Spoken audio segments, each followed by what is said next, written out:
नमस्कार सभी को, नमस्कार, प्रणाम।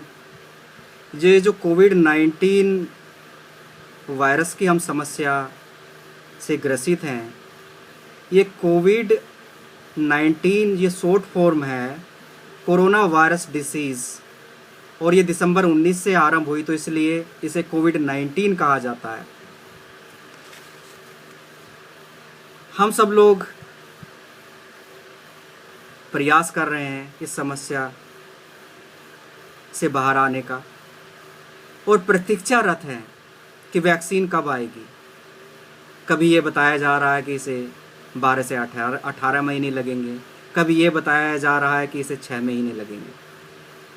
तो हम सब लोगों के सामने ये प्रश्न है कि अगर वैक्सीन आ भी जाती है तो हमारे लिए कितनी लाभप्रद होगी, ये बहुत बड़ा प्रश्न हमारे सामने है।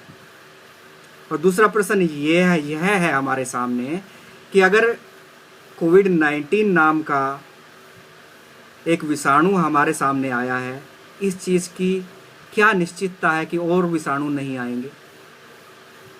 अभी मैं एक आलेख पढ़ रहा था द गार्जियन नामक पत्रिका में, और इसके लेखक हैं थॉमस लावजॉय, जो पर्यावरणविद हैं, जॉर्ज मैसन यूनिवर्सिटी अमेरिका में। उन्होंने लिखा है, intrusion into nature led to pandemic, कि प्रकृति का हमने जो इतना दोहन कर लिया है उसका ही ये परिणाम है, यह महामारी। हमने जितने जीव जंतुओं को मारा, उनके मांस का प्रयोग किया अपने भोजन के रूप में। और थॉमस लावजॉय लिखते हैं कि 2 से 4 नए वायरस हर साल पैदा होते हैं,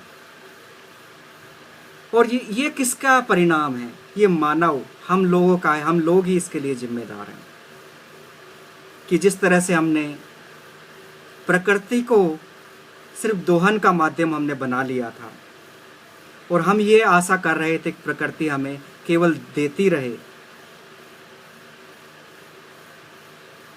और हम कोई भी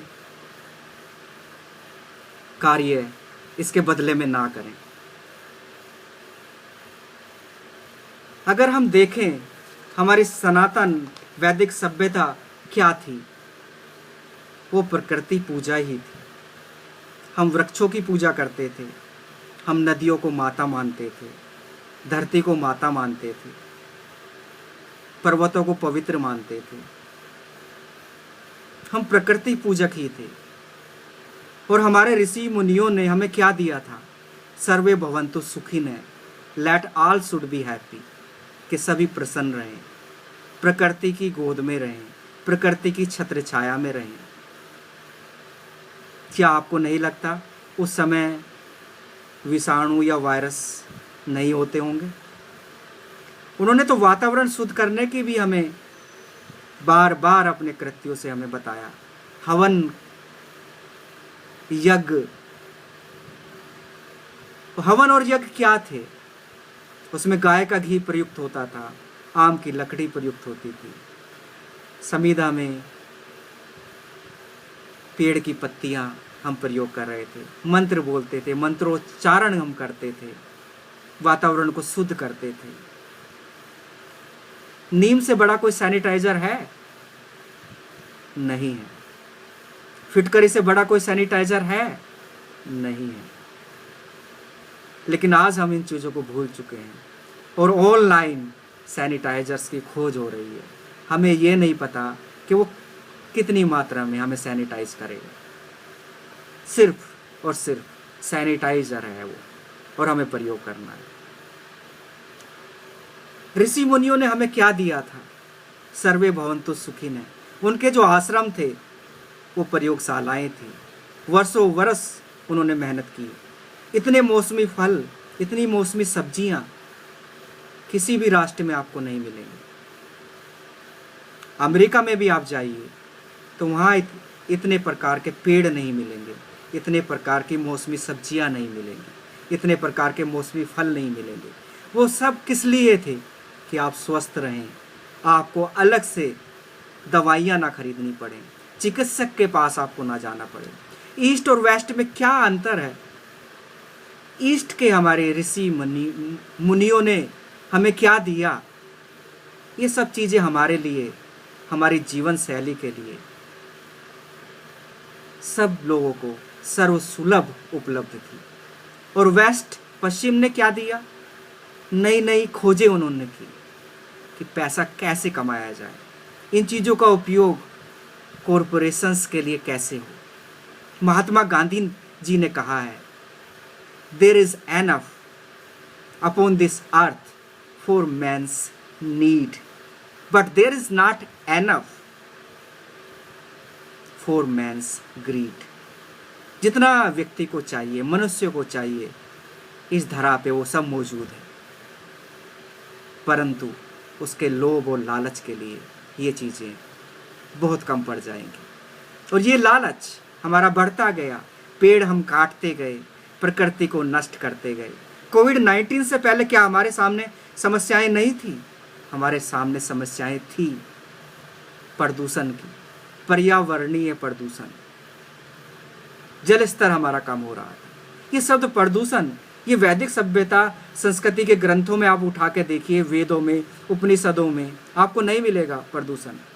ये प्रदूषण शब्द ही पोल्यूशन वैसे से आया है। प्लास्टिक और पॉलीथीन, इन दो चीज़ों ने सारे विश्व को प्रदूषण से पाट दिया है। आज नदियाँ, नाले, समुंदर, सभी में प्लास्टिक और पॉलीथीन आपको मिलेगा।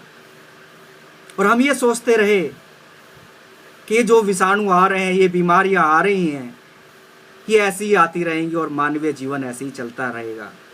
जीका वायरस आया, HIV आया, इबोला आया, हम नहीं जागे। हम सोचते रहे कि ये तो छोटे मोटे विषाणु हैं, स्वाइन फ्लू आया, हम फिर भी नहीं जागे।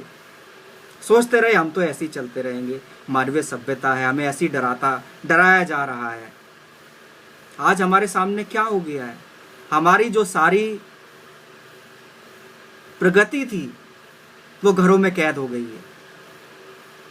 जंगली जानवर आज उन्मुक्त होकर घूम रहे हैं क्योंकि उनके ऊपर कोरोना का कोई प्रभाव नहीं है। उनकी जो इम्यून पावर है वो प्रकृति ने उन्हें प्रदान की है। हम प्रकृति से दूर हो गए थे, अपने आप को हमने प्रकृति से दूर कर लिया था क्योंकि हमने तो इतनी तरक्की कर ली थी। अगर हम प्रकृति की गोद में रहते तो थर्ड वर्ल्ड हम कहलाए जाते, असभ्य कहलाए जाते। हमारे गुरुकुल क्या होते थे, उसमें हमें आत्मनिर्भर बनाया जाता था। हमारे माननीय प्रधानमंत्री श्री नरेंद्र मोदी जी ने भी आत्मनिर्भरता की बात की है। वो हमारे गुरुकुल क्या थे, वो हमें आत्मनिर्भर बनाते थे। ना केवल हमें वहाँ शिक्षा दी जाती थी, मानवीय गुण भी हमें प्रदान किए जाते थे, मल्ल विद्या भी सिखाई जाती थी। हमारे शरीर को कैसे स्वस्थ रखना है ये भी सिखाया जाता था।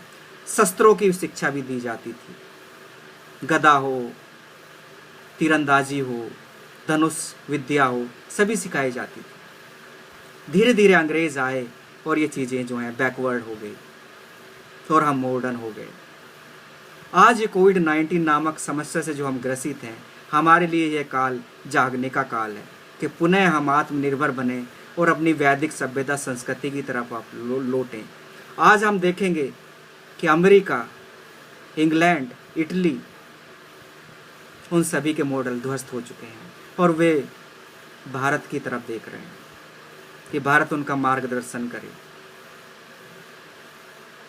आज हमारे लिए पुनः समय है कि हम वैदिक सभ्यता, सनातन